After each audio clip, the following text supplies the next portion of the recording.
Je voudrais d'abord, en cette occasion solennelle du 8 mars, date dédiée aux femmes du monde, rendre grâce à Dieu, remercier le président de la République, le ministère de la Femme, remercier le chef de service du développement communautaire, remercier les femmes à travers la coordonnatrice de ce mouvement et le comité de préparation justement de cette journée.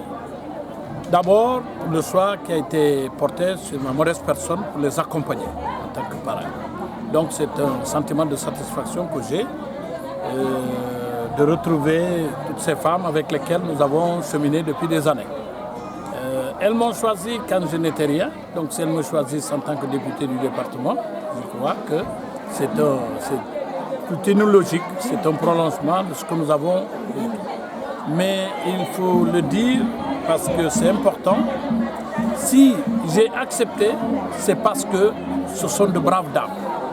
Comme vous le savez, je suis assez critique, mais je ne m'engage pas dans des choses qui, dès le départ, je sais que ça n'ira pas.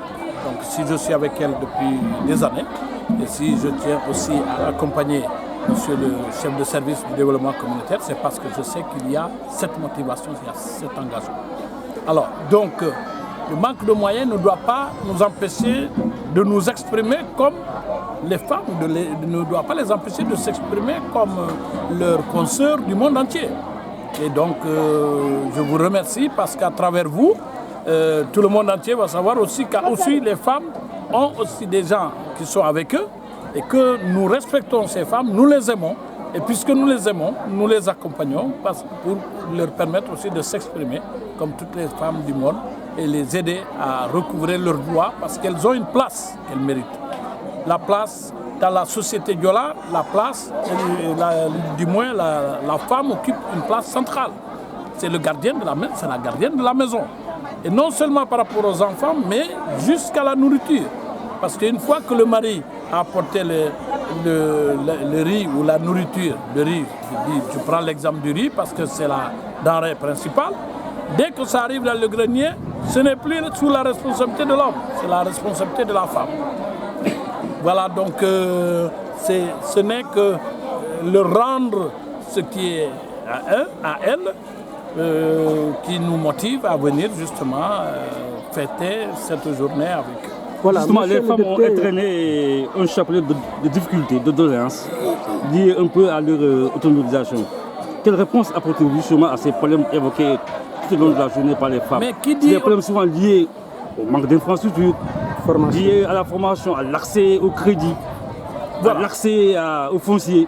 Autant de problèmes apparemment qui bloquent. Je commencerai par l'accès au foncier qui est un problème culturel.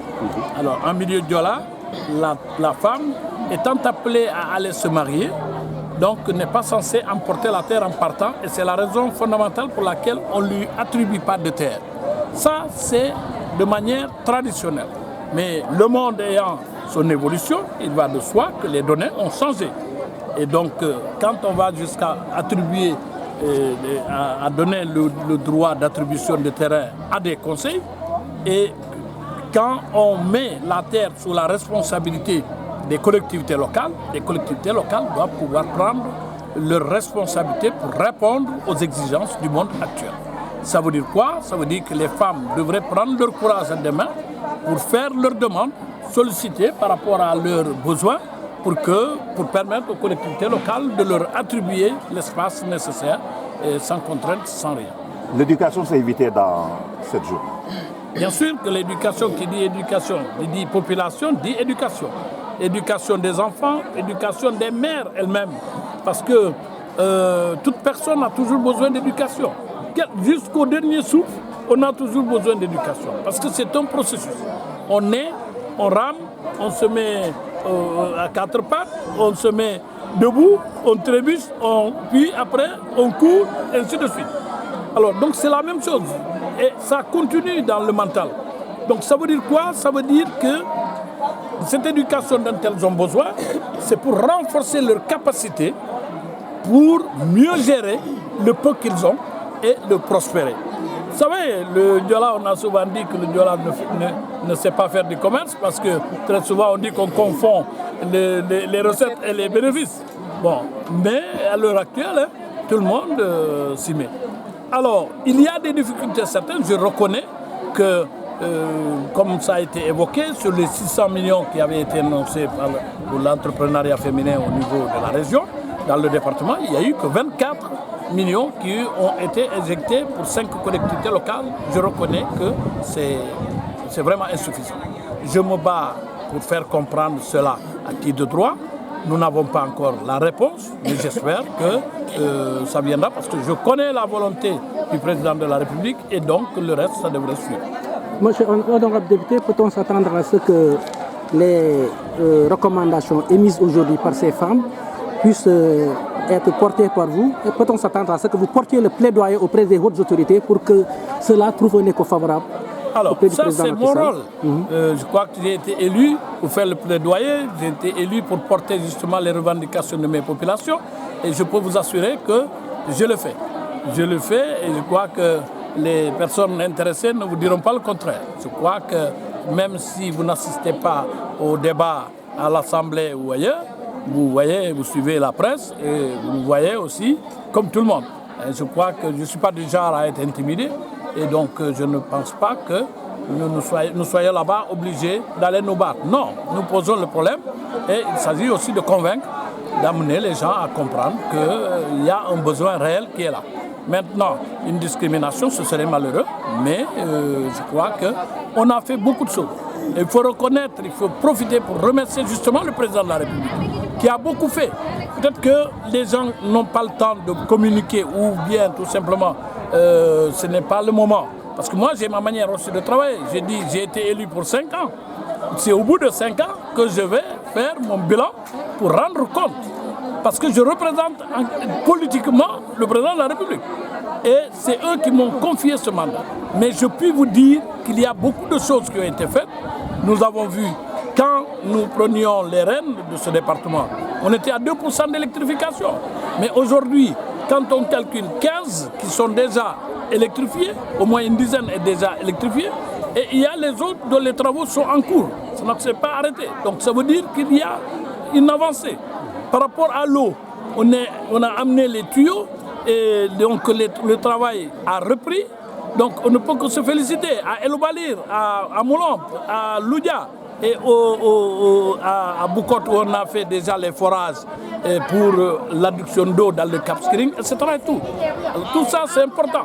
Oui, mais dans la prise en charge réelle des besoins des populations des femmes, oui. Dans le cadre de leur promotion, vous semblez intéresser le conseil départemental et les autres collectivités locales qui n'avaient pas mis tout en œuvre, qui n'avaient pas pris d'initiative justement dans le sens de prendre en charge les problèmes. Nous avons, éjecté 24 millions déjà dans le cadre du réseau des femmes qu'elles ont reçues. Et je vous ai dit, parmi les 24, les 4 ont été malheureusement monopolisés par une femme.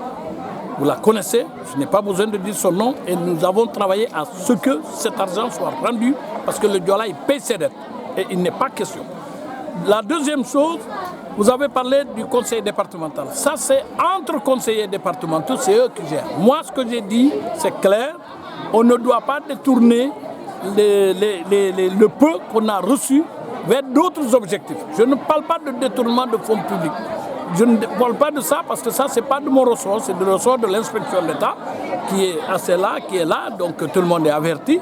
Mais je parle de détournement d'objectifs, comme ils l'ont dit. Si cela s'avère nécessaire, je dis que c'est vraiment dommage parce qu'il y a quand même que les collectivités locales travaillent sur la base d'orientation en termes de compétences. Donc il faut que ces compétences soient respectées parce que ce sont ces compétences aussi dans lesquelles il faut définir les priorités des populations. C'est ça la gestion. Et la gestion virtueuse veut que le peu qu'on a, qu'on puisse le mettre là où ça doit profiter à la population. Parce que c'est fini, hein? On a dépassé le cadre de « je suis venu vous construire un dispensaire ». Nous sommes dans le stade de l'approche participative. Il faut que ces outils de planification dont ils ont parlé, le plan local, le départemental, le plan d'aménagement du territoire, qui sont des plans qui sont indispensables pour tout travail. Mais si pour un mandat de 5 ans, on doit faire 3 ans à faire de la planification, il est clair qu'on ne pourra pas travailler. Parce qu'après la planification, si les moyens ne suivent pas, il faut aller chercher les fonds. Et quand est-ce qu'on va... Et quand les fonds seront là, il faudra encore les réorganiser et aller dans le sens. Tu sais, le développement, c'est d'abord la prévoyance, la planification, la prévision et l'orientation en termes d'objectifs.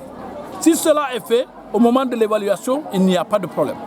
Parce qu'on suppose que ça sera déjà inscrit dans un processus d'auto-évaluation avant même que les gens ne soient là pour évaluer. Et on aura une dernière question. Les femmes du département d'Oussouye vous ont honoré aujourd'hui en vous choisissant comme leur parrain.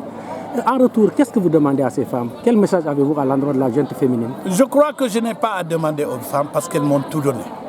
D'abord, elles m'ont choisi, elles m'ont honoré. Si elles m'ont choisi, c'est parce qu'elles sont avec moi.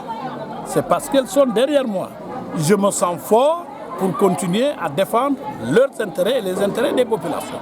Donc je crois qu'on n'est pas venu, parce que je leur demanderai, ouais, on va aller en campagne, il faudra me soutenir, il faut voter pour moi. Ça ressemble un peu plus à un chantage. Moi, j'ai des principes de vie, j'ai 5 ans de mandat. Au bout de 5 ans, j'aimerais que je sois évalué objectivement s'ils pensent que je fais les intérêts du département et que l'on me fasse confiance pour me renouveler. Si ce n'est pas le cas, ce n'est pas le champ de mon père, je n'en mourrai pas pour autant.